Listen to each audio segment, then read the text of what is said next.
Okay, so we're gonna carve pumpkins today. I went and picked up this pumpkin power saw. It looks like a pretty intense tool. I figured if we're gonna carve pumpkins, we might as well be professional about it. Of course you need batteries. It's 2018, we shouldn't have to be dealing with this shit. Okay. Hey Google, play the Monster Mash. Monster Mash re-recording by Bobby Pickett. Sure. How do I insert said batteries? What the hell?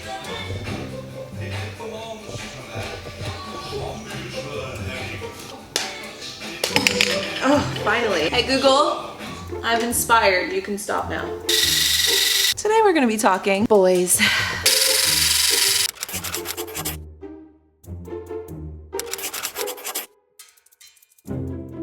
Hey guys, what's up and welcome back to my channel for today's YouTuber video. I thought it would be fun if we carved a pumpkin together. First of all, what else is more fall than that? Two, it's on my fall bucket list and it's one of the things I haven't gotten to yet this year. So I'm carving my first pumpkin and potentially only pumpkin with you guys. I mean, Larissa and I have just been so busy that like we keep having these grand ideas to do all these fall related things, but then time runs out. So I'm carving a pumpkin with you guys. Nowhere else I'd rather be. And whilst we carve today's pumpkin, we're also going to be talking boys. Got my handy tool. I've got my pumpkin. I don't got my coffee though. Now we're good. So like I said, today we're gonna be talking boys while I carve a pumpkin. Ooh. Oh. We might need a different pumpkin. Luckily, being the YouTuber queen that I am stocked heavily on pumpkins. Okay, so where were we? This pumpkin he's been a ranger for quite some time. We got him back in September, so he's a little beaten and bruised, but aren't we all inside? Seriously though, like the squirrels have like attacked this one. It's just so much easier to keep some of my personal life personal, I guess. I don't know. You know what? The truth is that I'm not very good at talking more personal stuff because I'm not very good at being hurt. If you're wondering, am I hurt right now?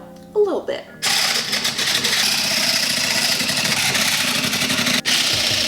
A little hurt, more disappointed than anything. I feel like even when I dated Greg, I felt like I kept a lot of our relationship like private, I guess. And honestly, it's just a matter of I'm not very good at being vulnerable. It's the God honest truth. It's one of those things I'm working on with my counselor. I don't know what it is, but I'm just not very good at being a vulnerable person. So when things are super personal, I tend to keep them very much to myself. So there's like this whole story that I just haven't been telling you guys. It's been like pretty much going on this whole year, or at least since the spring. I'm gonna need a witch's brew for this. So you guys pretty much already know about the breakup that I went through this year. I made a video about it. I believe it was titled How to Deal with like Hard Change. Actually, I really opened up in that video about just what kind of happened, where we were at. And even in my recent video, the sides of me that you guys don't normally see, I was getting a lot of questions. A lot of them were about like my breakup with Greg and whether or not I missed him and like blah, blah, blah, blah.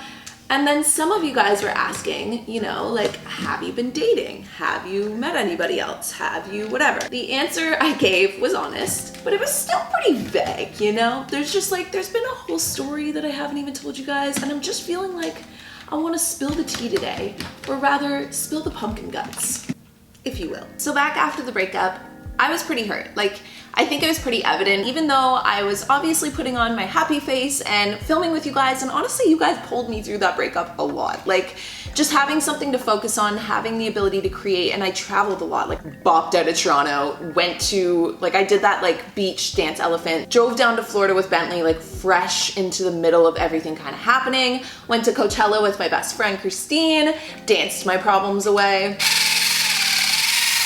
And then I went to Thailand and just ate a bunch of pad thai, pet an elephant, which was something that had been on my bucket list since I was a little kid, and just did something that was kind of some soul searching, you know, just did some soul searching. But on that Thailand trip, I was very, very heartbroken. Coming back from Thailand, I was like, okay, I'm single, I'm not really looking for anything, I'm just kind of coasting. I was going out, I planned my meetup, I was just staying focused. I ended up booking a random trip to Arizona because apparently I was just stir crazy, I couldn't sit still. I vividly remember there's this one weekend and Larissa couldn't come out. And I knew I wanted to stay in. I knew it was just one of those nights where you're just like, God, like I'm so tired. I don't want to do anything. I just want to put on a face mask. I just want to put on sweatpants, and I just want to not socialize with other humans. But I promised my friend that I would go out with her, and it was her friend's birthday at the time. So I was like, you know what? I'm not gonna bail. Maybe this is just the universe saying that I need a good dance party, right? The universe always sends me really interesting dance parties at really interesting times in my life. All the girls before were all just talking boys, you know? I'm like, are there any cute guys coming? Because obviously when a single girl is going out and about, and like, I don't go out often, okay? I really don't love like the party scene. Like I don't love going out to clubs. I love to dance, mind you, and I don't think there's anything wrong with going to clubs.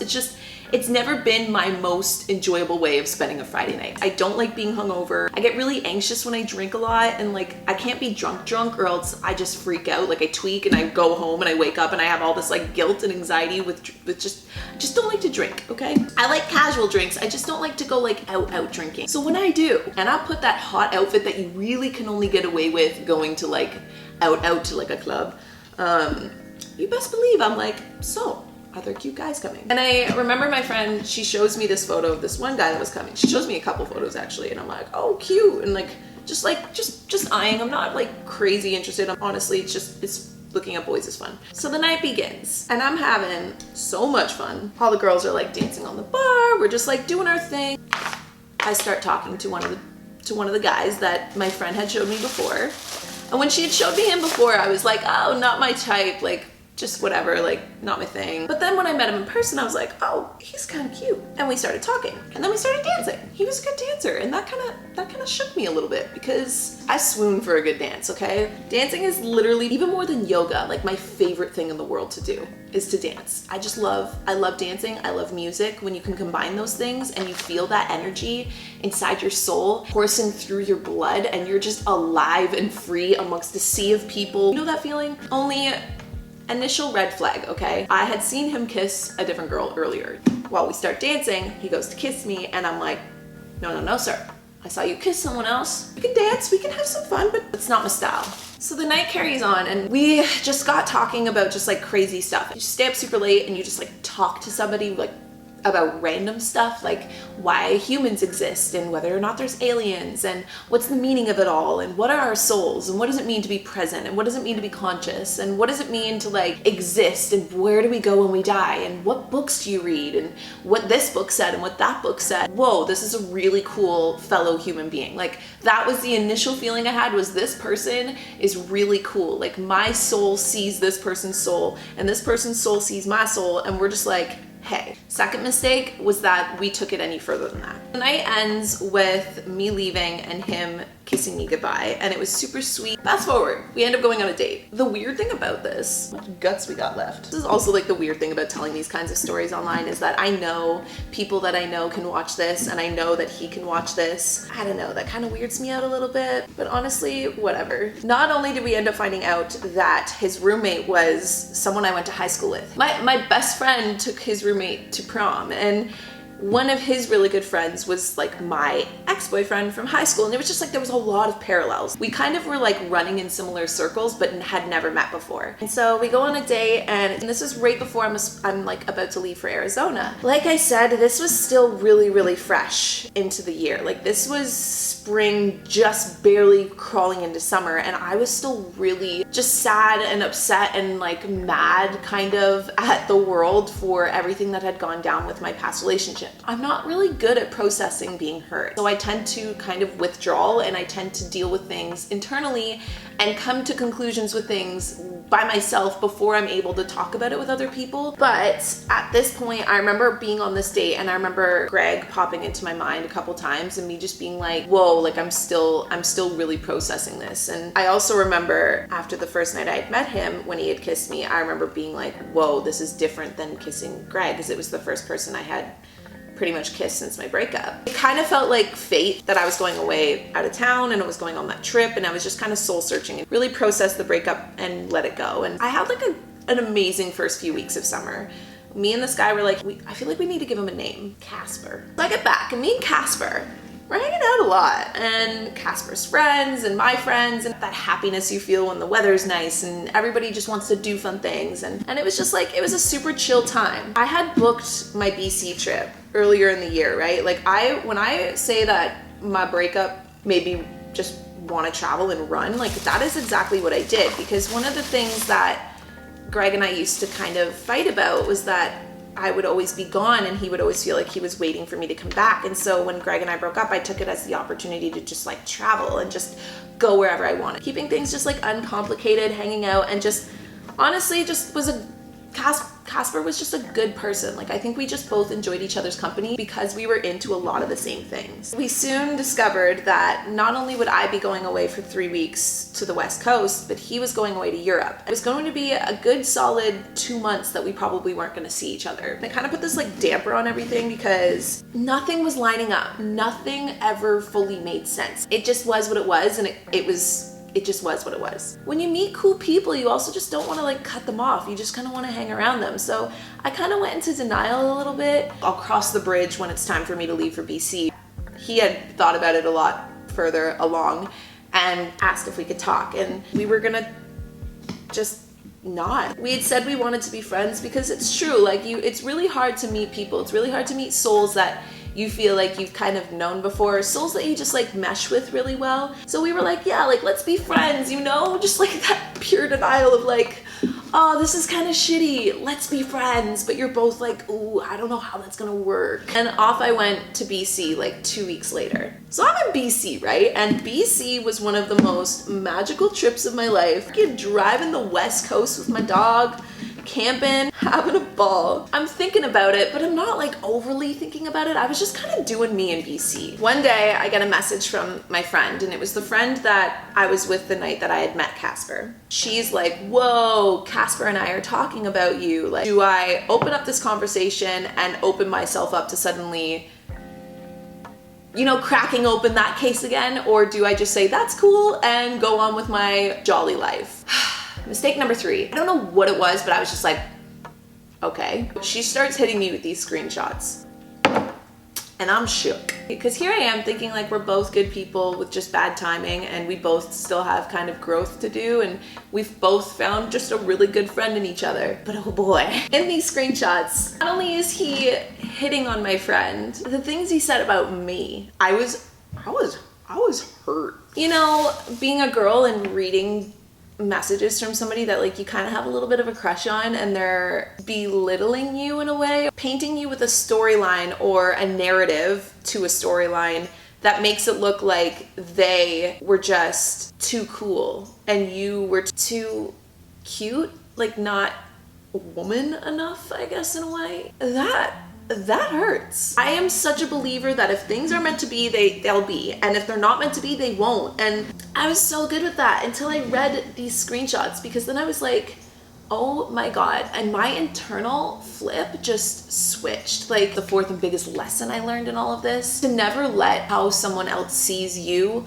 or how someone else cares about you stop you from you loving the things about you. I let this opinion of what this person thought of me changed the way that I saw myself. Being kind of goofy and weird, like I started questioning all of those things. And let me just say, like, that is by no means his fault. Like, Casper is a really, really good person. We're getting there. It was a really shitty thing to read, and it affected me more than I wanted to admit. And on top of that, despite the fact that I don't do a very good job at showing it, I'm a hopeless romantic, okay? So of course, when you meet people that you get along really well with, you kind of fill them in, right? They give you this outline, and automatically we paint them in the way we want to see them. I was just like painting him in all of these colors and painting him into a person that I thought he was. It's a hard blow to take when that image of somebody cracks and you realize that they're a human. There you go, grab a Sharpie.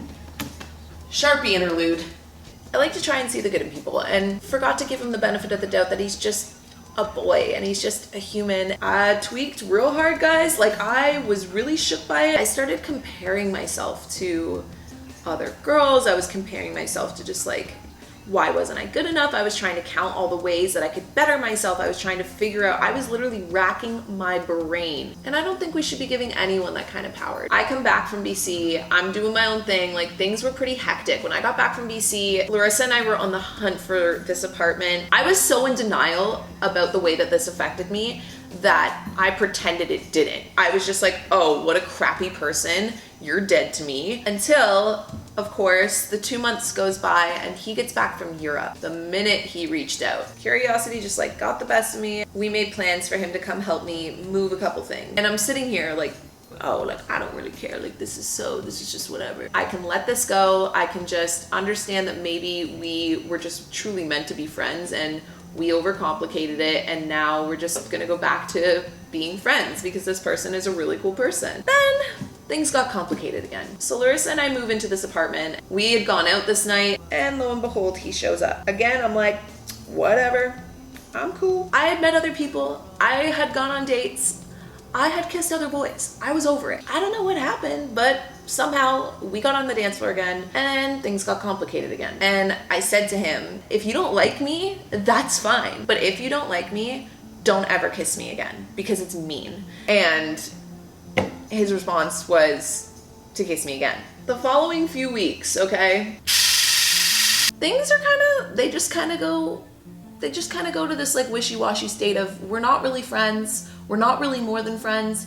And again, I'm like, okay, I'm cool. Honestly, I've been busy, like doing YouTober and working on all the things I've been working on. I haven't had time to like overthink it. I hadn't had time to wonder where it was really going. So skip forward, right? And it's my friend's birthday. I'm just doing the best I can to get as much done as I can. Like, it hasn't even just been the heat of YouTober. There's been a lot of even like other things going on, like even just things that I've had to deal with that are work related and just all of this crazy hecticness. Not really overthinking anything. I'm just kind of just living my life. And the week of my friend's birthday, earlier that week, Casper shows up. Bentley starts barking and I look outside and he's at my door. And it was really sweet.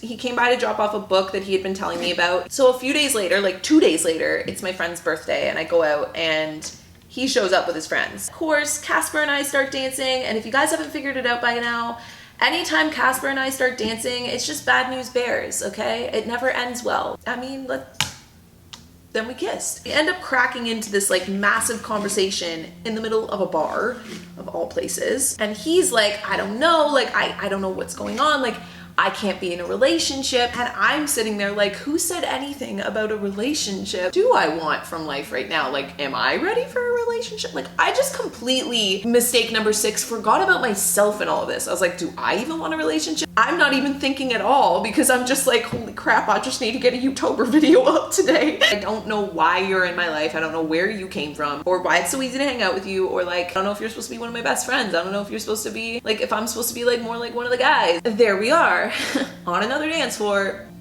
colliding faces. I'm like, we can't have this conversation at the bar. And he's like, I agree. The next day comes, right? And I'm hungover the next day and I am dying. Like, I wish I had filmed it, guys. It would have been so entertaining, but I'm dying trying to get this Christmas tree out of my Jeep. I'm like, I want to give up like 12 times. Like, ask Larissa. I was literally like, I can't do this. Like, I'm going back to bed. But I get the Christmas tree out and I beat my face and I look hella cute and I show up and he asks if I can drive his friends back home. We go to this wedding. And it's an adorable wedding. It was a beautiful wedding. Everyone there was so nice and we had so much fun. On the dance floor, you know where this is going. Cue us starting to kiss again. Like, you know when you just get to that point and you're just kind of like, I'm done faking it. Like, I was just like, screw it. I don't even know what mistake we're on, 6th, 7th, but mistake. The next day, it was just, things are chill and we drive back to the city and I'm just kind of working, doing my thing. Right? And Larissa and I were talking and we were trying to think of like other things on the fall bucket list that we wanted to do. And so I start texting people and I'm like inviting them if they want to come. And so I text Casper. I just realized how absolutely fitting it is that we called him Casper. He just never responded. I think he just tweaked. And mind you, like he had reached out over Instagram and asked me where I was traveling to, and I just didn't respond because at that point it had been a few days and I was just like, no, like, no, go away, which is a very fiery reaction and I'm aware of that. But at this point it was just like, no, screw you. Don't buy the pumpkin carver at Spirit Halloween.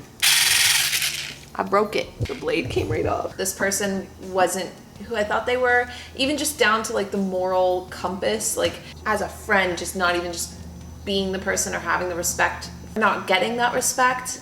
I think that really just threw me, and a lot of the things that I forgot along the way, like what I wanted or who I am, like when you let the way that somebody else sees you change the way that you see yourself, that's where we go wrong. That's where we have a tendency to blame other people. Like, I have no blame towards him for that at all. I put this person's opinion on a pedestal, and girl to girl, can I just say, like, if a guy cannot handle you at your wacky, goofy quirkiness, then he does not deserve you in your banging outfit on a dance floor looking fly. He just doesn't. He can't. If he can't handle one, he does not get the other, and you need to know that, and you need to make sure that you set those boundaries. When you set that bar, when you say, like, this is what it's gonna take, the right guy or the right person is going to raise up to that bar.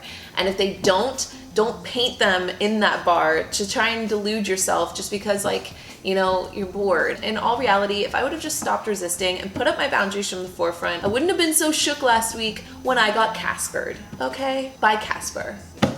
So what can I say? Pain is inevitable, but suffering is optional. So I'm not saying you shouldn't put yourself out there. I'm learning that I honestly wanted to shut down shop after this went down. Like, I was really bitter and I was really cold about it at first, but then I realized that that doesn't help anyone. The suffering is a choice. The suffering is, you know, dropping your standards or letting yourself be treated like crap. That part, my friends, is optional. Kissing on a dance floor, optional. Give yourself the closure that you need. If you don't hear a why, if you don't get your why, give yourself a why. I got my proof. I don't know what other kind of closure I could need at this point. And I'm giving myself permission to be like, first of all, be a little hurt, be a little pissed, be a little upset, be a little bit like, and second of all, let it go and realize that you painted this picture of this person, so you have the ability to take the eraser to it and forgive this person because they're human. But there's also a third permission, cutting off what no longer serves you. So while Casper is a very good person, he's also. So there you guys have it. I hope you guys enjoyed today's YouTuber video and carving a pumpkin with me, and also just getting a little bit more real about my personal life. It was kind of cool taking a story that normally I would overthink sharing it, just being kind of lighthearted about it and carving a pumpkin and being fall AF with you guys. My ego does not want to admit it, but this year, this boy, this Casper, he had like a little bit of a hook in me and twisted with my emotions in my head a little bit. And I'm just glad that we're at this point of the year. I'm just like, I'm feeling ready to just like Taylor Swift 1989 clean and find the next Harry Styles, Calvin Harris, or you know what? I'll even take Tom Hiddleston at this point. First of all, Larissa's gonna love this. And second of all, I think that we should make this like a dead to me cauldron, because one, we made it, two, there's a candle inside, and three, we should be burning away the things that no longer serve us. So, this is how I'm gonna leave you.